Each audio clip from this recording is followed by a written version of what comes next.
Leo tutaenda kupata stori ya maisha yangu, stori ambayo iliwahi kunikuta kipindi ambacho nina ndoto kubwa, lakini siku moja ikiwa alfajiri niliona giza kwenye ndoto zangu.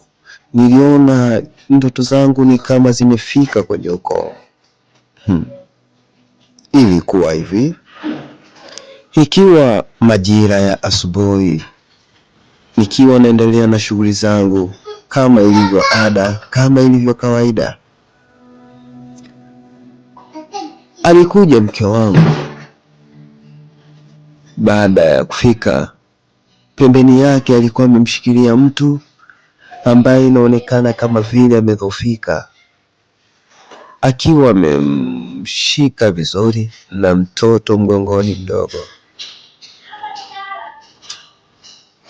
Mke wangu alikuja akamwacha, akamkaliza chini nje, kisha akaingia ndani na akiwa amebeba mtoto, akaweza kuchukua mkeka na kuleta nje kutandika, na kisha kumwambia yule ainuke alale kwenye ule mkeka. Kweli dada yule aliamka. Baada ya kuamka akalala katika ule mkeka, na mwanamke alimwambia, utapona, Mungu atakusaidia, wewe cha msingi pumzika hapa kidogo. Mimi wakati huo niko kimya na nashangaa, kwa sababu sijui ni nani yake, sijui wamekutana vipi. Baada ya muda yule dada alianza kugaragara pale. Nikashtuka, nikamwita mke wangu, nikamuuliza kwani kuna nini? Akanielezea, nimekutana na mwanamke mwenzangu akiwa barabarani ana sijui nisemeje unielewe, lakini kifupi anaumwa, na mtoto pia nimemkuta akiwa chini huko analia. Ubinadamu, nikaamua kumchukua na kumleta hapa nyumbani mume wangu. Kwani nimefanya jambo baya? Lilikuwa swali gumu, lakini nikajibu tu kiwepesi, nikasema kama ni hivyo sio vibaya, lakini unajua naumwa nini? Mke wangu alinijibu, sijui, lakini kwa anavyoonyesha inaweza ikawa ni malaria ndio imemtesa. Lakini nimeongea na mama yake mzazi, kwa sababu alikuwa na simu pembeni.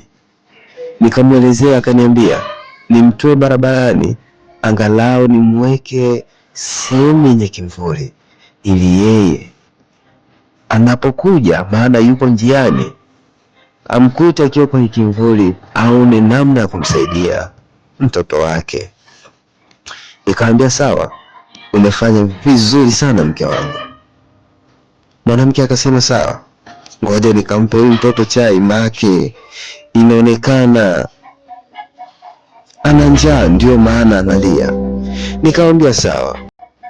Mke wangu akaingia ndani, nami nikabakia nikiendelea na majukumu yangu. Dada yule aliendelea kugaragara pale alipokuwa amelala, kiasi kwamba nikamwonea huruma, kwa sababu alikuwa akishika tumbo wakati anagaragara pale kwenye mkeka.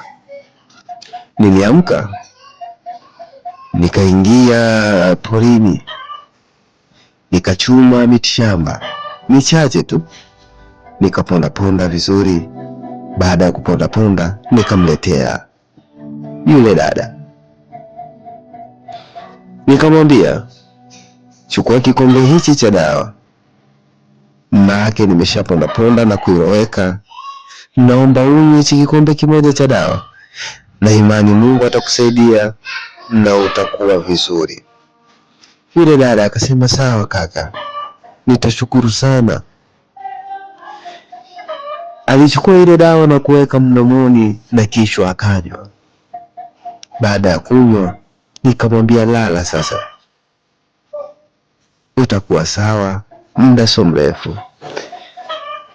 Yule dada alinijibu basi sawa, na akalala. Baada ya muda yule dada aliniambia, nasikia vibaya sana, najisikia kama vile nahitaji kwenda haja kubwa.